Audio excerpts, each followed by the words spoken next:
रहीम। एक दफा हजरत सैयदना मौला अली कोफा की मस्जिद में बैठे थे कि एक बंदा हजरत सैयदना अली की बारगाह में पेश हुआ। उस बंदे ने कहा, ए अली, मैं मुल्क शाम से आया हूँ, मेरे जहन में बहुत से सवालात हैं, आज मुझे इल्म हुआ के लिए आपके पास आया हूँ। हजरत सैयदना अली अब पूछो क्या पूछना चाहते हो। उस शख्स ने बड़े एहतराम से कहा, ए मौला अली, मुझे ये बताएं कि अल्लाह के पैगंबर हजरत नूह अलैहिस्सलाम का असल नाम क्या था। जो कश्ती हजरत नूह ने तैयार की उसकी लंबाई चौड़ाई ऊंचाई क्या थी। हजरत सैयदना अली ने फरमाया, अल्लाह के बंदे, हजरत नूह का असल नाम सकन था। हजरत नूह अलैहिस्सलाम को नूह इसलिए कहा जाता था कि उन्होंने 900 साल तक अपनी कौम के लिए आंसू बहाए। हजरत नूह की कश्ती की लंबाई 800 हाथ, चौड़ाई 500 हाथ और जमीन से उसकी ऊंचाई 80 हाथ थी। उस बंदे ने पूछा, ए अली, अल्लाह ने सबसे पहले किसको पैदा किया। हजरत सैयदना मौला अली ने फरमाया, अल्लाह ने सबसे पहले नूर को पैदा किया। बंदे ने पूछा, शेर खुदा, जब अल्लाह ने हजरत आदम और अम्मा हव्वा को जन्नत से निकाला तो वो कितने साल तक रोते रहे।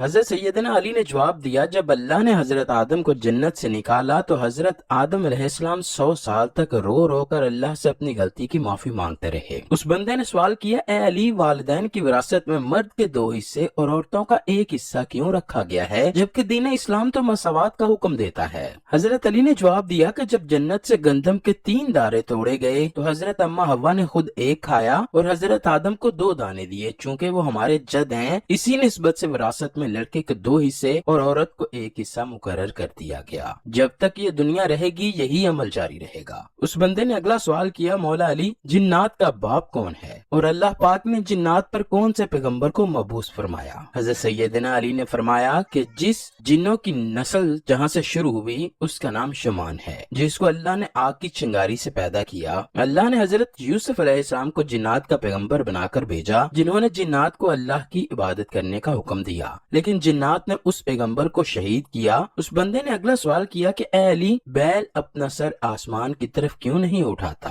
क्या उससे सर आसमान की तरफ उठाया नहीं जाता। हजरत सैयदना अली ने जवाब देते हुए फरमाया, जिस दिन से बनी इसराइल कौम ने गौशाला की पूजा की, बनी इसराइल की यह हरकत देखकर बैल बहुत शर्मिंदा हुआ, जिस वजह से बैल कभी भी अपना सर आसमान की तरफ उठाना पसंद नहीं करता। गौशाला एक सुनहरी रंग का बैल था जिसको सामरी जादूगर हजरत मूसा अलैहिस्सलाम के दौर में अपने जादू से बोलने की ताकत दी और हजरत मूसा की गैर मौजूदगी में सामरी जादूगर ने बनी इसराइल के लोगों से उसकी पूजा शुरू करवा दी। मस्जिद में बैठे सभी लोग हजरत सैयदना मौला अली की काबिलियत पर खुश हो रहे थे। सवाल करने वाले ने अगला सवाल किया कि मद्दोजर क्या है। हजरत अली ने उसके सवाल का जवाब देते हुए फरमाया, समुद्रों पर एक फरिश्ते की ड्यूटी है, जब वो समुद्र में अपना पाँव डालता है तो मद पैदा होता है, जब वो फरिश्ता समुद्र के पानी से अपना पाँव निकालता है तो जजर पैदा होता है। समुद्र के पानी को खुदा की कुदरत से कम या ज्यादा होने को मद्दोजर कहते हैं। उस बंदे ने सवाल किया, या अली, अल्लाह ने आसमान, जमीन और पहाड़ों को किस चीज से पैदा किया। हजरत सैयदना अली ने बड़े खूबसूरत तरीके से सबको बताते हुए समझाया, अल्लाह ने आसमान को पानी के बुखारात से,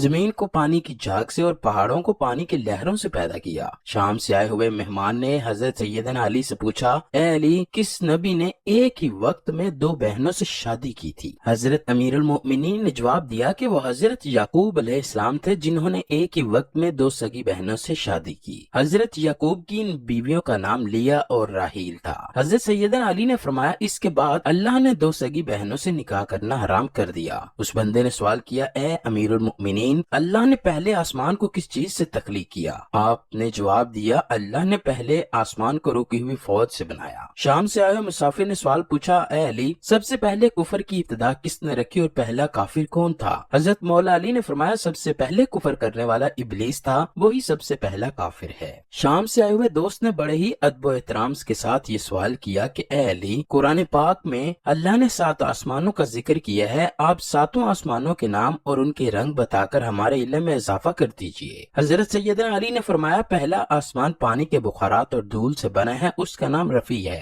दूसरे आसमान का नाम कैजूम है, दूसरे आसमान का रंग तांबे जैसा है। तीसरा आसमान बेशुमार रंग रखता है, तीसरे आसमान का नाम मौदून है। चौथे आसमान का नाम अरफालून है, जिसकी रंगत चांदी से मिलती है। 5वें आसमान का नाम हेवन है, जिसका रंग सोने जैसा है। छठे आसमान का नाम अरूस है, वो सब्ज याकूत से बना है। सातवें आसमान का नाम अजमा है जिसका रंग सफेद मोतियों जैसा है। उस बंदे ने सवाल किया, ए मौला अली, हजरत आदम का नाम आदम क्यों रखा गया? हजरत आदम अलैहिस्सलाम की उम्र मुबारक कितनी थी? हजरत सैयदना अली ने फरमाया, हजरत आदम को अल्लाह ने जमीन की आला तरीन मट्टी से पैदा किया, इसीलिए आदम नाम रखा, और हजरत आदम की उम्र मुबारक 950 साल थी। उस शख्स ने दोबारा दरियाफ्त किया, या अली, इबलीस का नाम आसमान पर क्या था? हजरत सैयदना मौला अली ने जवाब देते हुए कहा, आसमान में इबलीस को हारिस के नाम से पुकारा जाता था। शाम से आए हुए आदमी ने कहा, ए मौला अली, मैं आपसे आखिरी सवाल पूछकर इजाजत